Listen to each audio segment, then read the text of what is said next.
So, what is the meaning of this level A and level AA or level AAA? This is also important. So, the criteria itself, they are divided into 3 levels. So, A being the lowest, double A in the middle, and triple A is the maximum compliance or the highest quality of compliance. So, even in the list of guidelines, you can see that the basic bare minimum is categorized as single A, level A. And if you keep scrolling, you will get an understanding that okay, in case of double A or a little bit more technological soundness is required, it is if double A is also there, then it is more accessible to a wider set of audience. So, it is basically the entire criteria is divided into A, triple A and double A. A being the lowest level of compliance, double A being a mid-level, second level compliance, and triple A being the highest level of compliance. So, if your technology is fulfilling all A's and all double A's and all triple A's, then it is completely accessible by law. So, this is required, this is why it is divided in this manner is because the mandates, because the laws have to mention that it should be at least double A compliant in order to be published or whatever, it should be at least A level compliant in order to be published, etc.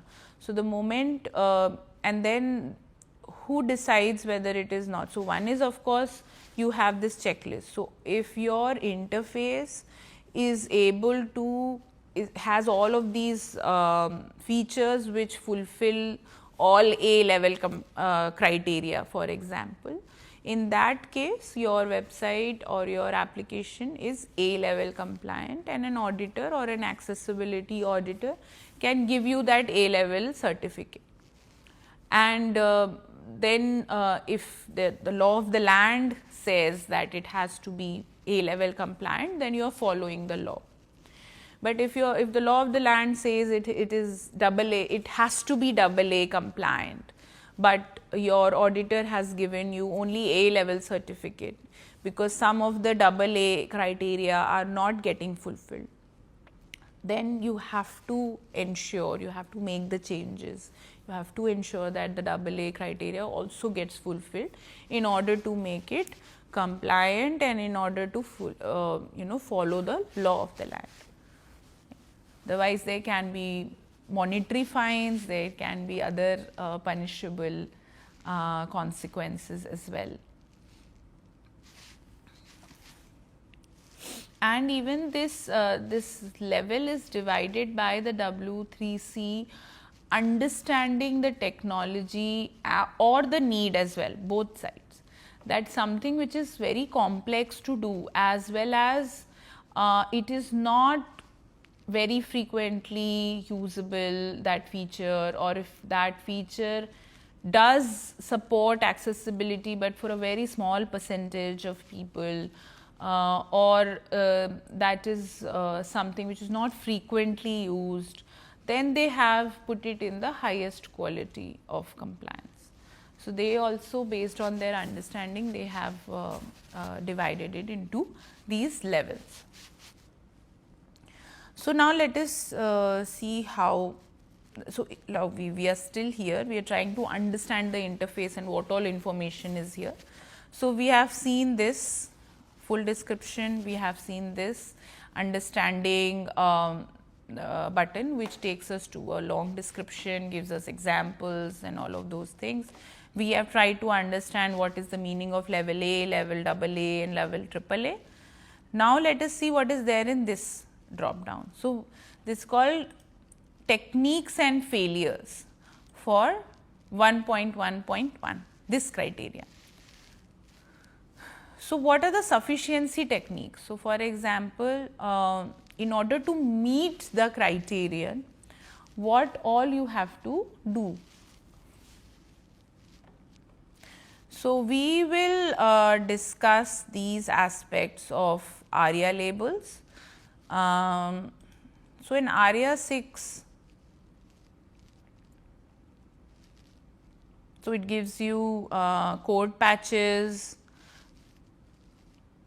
So, ARIA library itself is an assistive technology based library, and these are the list of techniques which you can use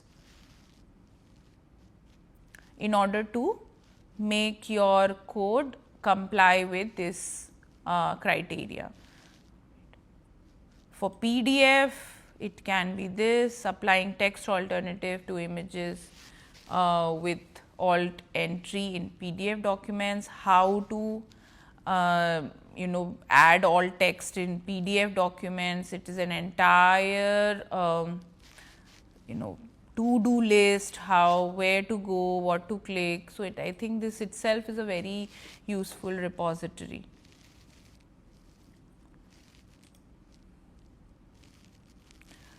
So, for example, technique H2. So, H2 etc. are HTML based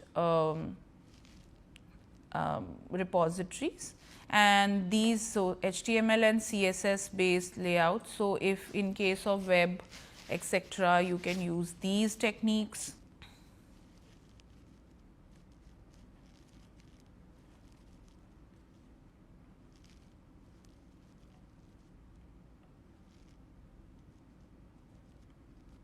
So, here also these are HTML based rating system. So, there are several examples like star rating in HTML, how to create buttons with groups of images, conformance level, etc., etc. All of these resources are available. So, it also has like all of these situations. So, like situation A, if a short description can serve the same purpose and present the same information as the non-text content, then you use these techniques. If a short description cannot serve the same purpose and present the same information as the non-text content, then you use these techniques. If a short content is a control or accepts input, in this case you use these techniques. So, depending on your design, whatever applies, you will have to click and use that technique basically. Situation D, if a non-text content is time based media like a video or an audio clip, then you use these techniques. If it is a non-text content is a captcha, if it is captcha, then you use this technique. If a non-text content should be ignored by the assistive technology such as a screen reader, then you use this technique to basically make it skip. Other as advisory techniques, then it also gives you a list of failure of success due to using CSS to include images that convey important information. So, for example, if you have done this, then you will get an error or you will get an success criteria failure. So, it also gives you a possible list of failures, which are common list of failures. So, it is a very useful resource in itself, and this is just one criteria, right. This is just the one criteria that we are talking about. Similarly, in every section, so this is guideline 1.1 text alternative. Similarly, for guideline 1.2 time based media, 1.2.1 there is all of this, again full description, understanding, techniques, all of this, different situations, if the content is pre-recorded, if the content is pre-recorded video, if the content is pre-recorded audio, how to do it, then what are the possible failures, then all of this is here, all of these resources are there. Similarly, you can go through, and then the So we can just kind of see here. So as we are moving, it is also moving in the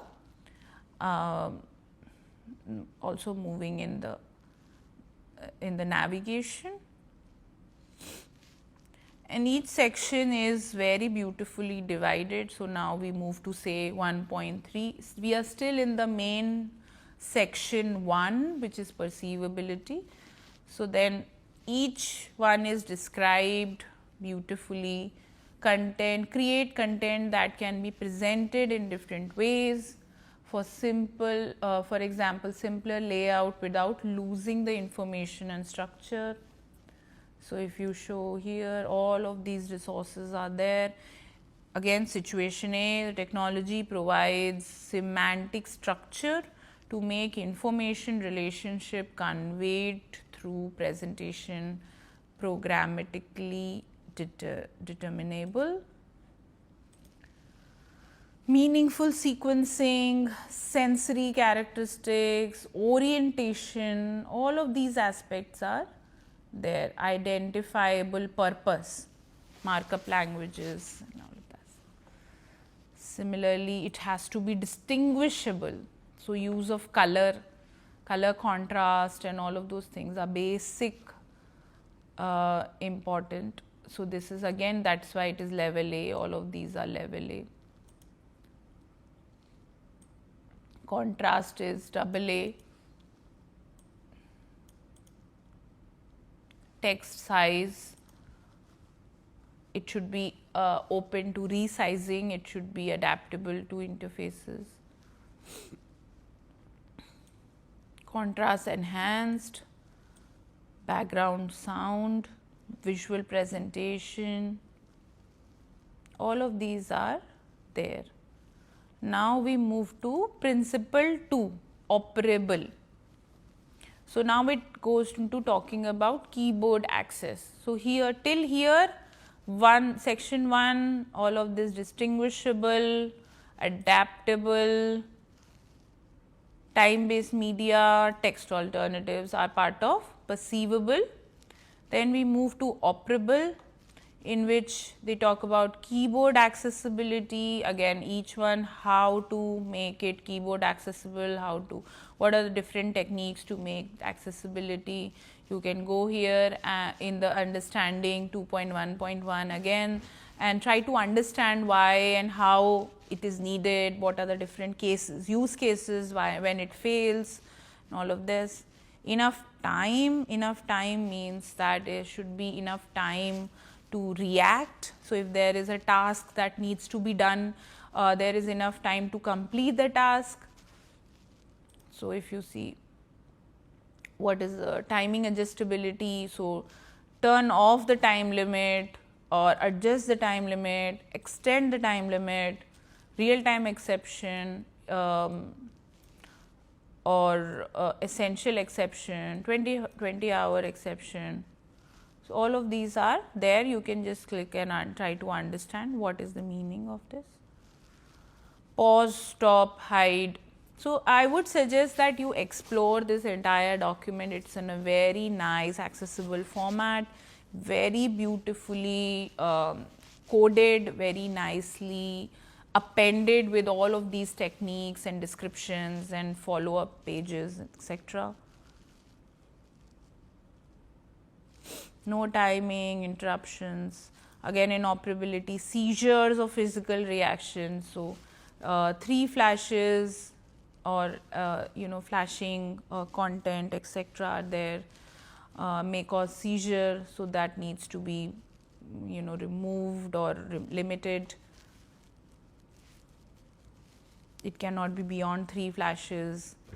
Navigability, so blocks, page title, focus orders, so particularly in navigation, link purpose, multiple ways to locate a web page, etc.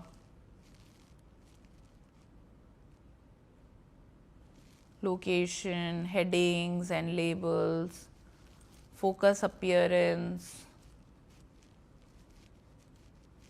Then goes input modalities. So for example, pointer gestures. So we will also discuss about particular input devices and output devices in one of the following lectures.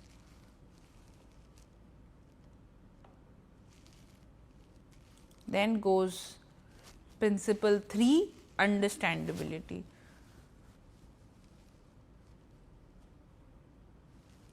So if you see, that's what I think we discussed in the slides as well, that operability caters to or uses input devices, perceivability uses output devices, understandability, all of these cognitive aspects like readability, like language, unusual words, abbreviation. If you have abbreviated something and there is no full form available, all of these aspects are there. Predictability, that what is going to happen next, or the theme, or what kind of response is going to come, is either consistent throughout your website, that okay, whenever I click there is some particular kind of sound which is coming, or some particular color which flashes, or particular similar kind of behavior is happening. So if there is a loading thing, it has to be consistent. If it is some focus or some kind of a button which is again and again coming in different steps of an application, for example, it should look the same. It should take you to a similar looking next page and all of those things. So predictability is also very important.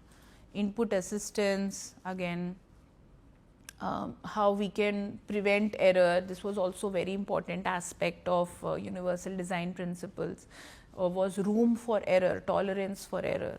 So error identification is first, labels and instructions have to be very clear, suggesting that this may be an error or possible chance of an error, or preventing an error, particularly in legal, financial or important like biometric data. I think it is very important. Error prevention, redundant entry, all of these aspects are there. You can go through this. Then the fourth section is robustness. Maximize compatibility with current and future user agents, including assistive technology. So for all the interfaces, components, including but not limited to the the name and the role can be programmatically determined. So it is very important. You can go through these again and try to understand what is the meaning of this particular criteria as well. What are the different examples? What is the intent behind it? What are the possible failures? So I think this is a very important document which will help you a lot. What we'll do is we'll go back to our slide. So again, we are back to the main page, which was WCAG 2 at a glance. There is also WCAG 2.2, which is a few guidelines have been added. So what are the new criterion which is added? Then there is also a draft WCAG 3, which also has a few more sections which will be published soon. So again, this is the same document, but just at a glance. So as soon as you can just land here and try to maybe read one section at a time in order to understand it fully. So give one section of each a day in order to understand all of them completely. So just say, for example, if you want to say provide captions and other alternatives for multimedia, you can just click here. That means these are just these set 1.2, and all of these are part of it. So you just go through 1.2.1 up till 1.2.9, and similarly you select one every day and just go through. That is how I would suggest you interact and learn about these guidelines. So web content accessibility guidelines also have a an Indian parallel. It is called Guidelines for Indian Government Websites and Apps. It's called GIGW. So, I have added a link to it as well, and you can see what all focus areas are there. So, quality, accessibility, and they have also been developed. So, if you see the introduction, they also say evolved by the same W3C or WCAG guidelines.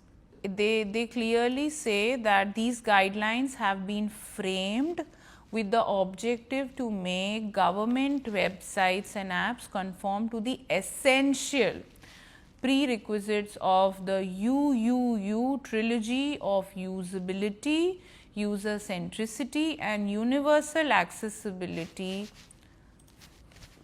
of interaction design.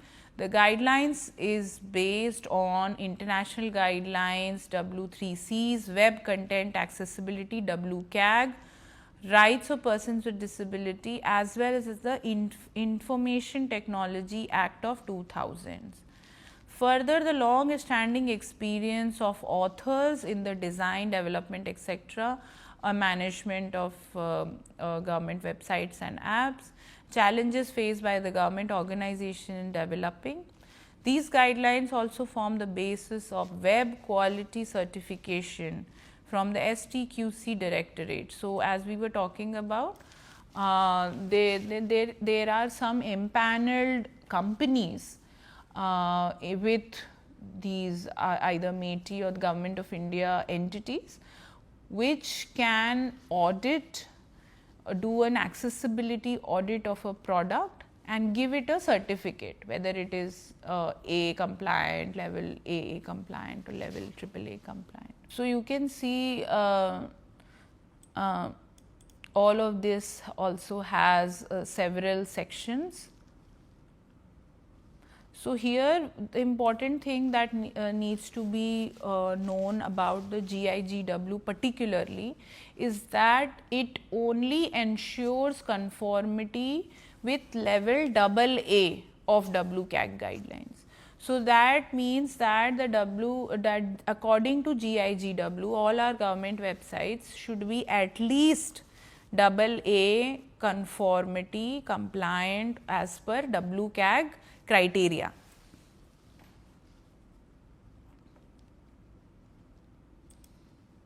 And it has, you know, all of these non-conformity or risks associated. So, so it also tells you, you know, gives the question and gives answers as well.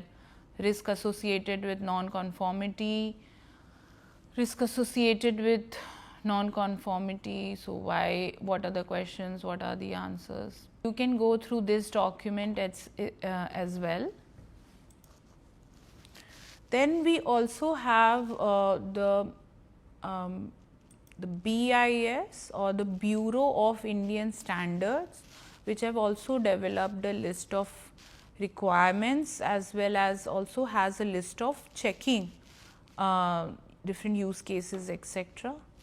Bureau of National Indian Standards is the national standards body. I am sure you have heard about BS6, etc., which is there at the back of the car. So, these are emission standards which are also made by BIS, and each car, for example, is then evaluated and audited and is given a stamp based on its conformity of the standard, and then laws around it are built. So, for example, in the government of NCT, when there is GRAP 4, you cannot drive any vehicle which is below BS6. So, that means it is emitting a large amount of CO etc. emissions, right, comparatively above BS5 or BS6.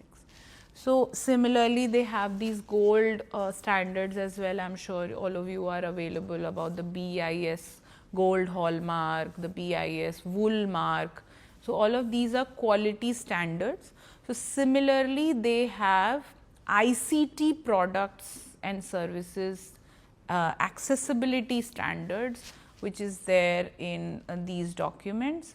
So, this is the link which is also provided at the end of this document or the slides, and you can go through these documents. So, if you see, go here and you say click to download, you can just download it in a form of PDF, right, and it will tell you about software content and all of those contents. A wide range of ICT products including telecom services, web-based services, digital and virtual services, which includes all your mobile applications and web applications, etc. So, you will have to log in to download. So, it's a free registration, you can register and log in to download. Similarly, they have an active assisted living AAL use cases. So, if you see here, they are in the category of standards, and this document AAL use cases is a method of testing conformity. So, you can refer to both of these documents, and they again are based on the WCAG guidelines. So, WCAG guideline document which I showed you is open source. All of these are actually as well open source, they are all on the website, and all of them actually can help you to understand what is the meaning of conformity, how we can evaluate our digital products and how to make it accessible. So, as we saw in the WCAG guidelines document, even the tools techniques to make it more accessible, techniques to understand failure use cases as well, all of those are mentioned. Other than that, there are also a set of accessibility evaluation techniques. So, for example, if I have made something, if there is a faster, so one is you read the entire document and see whether your script includes all of those techniques or not. The other way is that there are several automated conformity audit or an accessibility auditing tools or softwares which are available, and we will have a discussion about that in the next session. And you can do a quick check of your digital interface, and it will give you a list of conformities or non-conformities, how much percentage of compliance is there, in what category your work is falling, a few things, because by default also are there in our code, but we may not be aware that okay, this is a criteria for compliance, or it may be something which is not as obvious. So, that needs to be included, otherwise it is not even level A compliant. So, all of those there are tools which can just give you a list, and it can be a quick reference to fix while development or think about while development as well. Or if you are looking at an existing product, an existing website, those tools can again come in handy.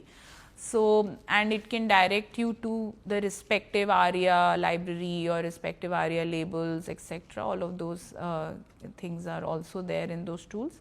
So, we will discuss those tools in an upcoming session.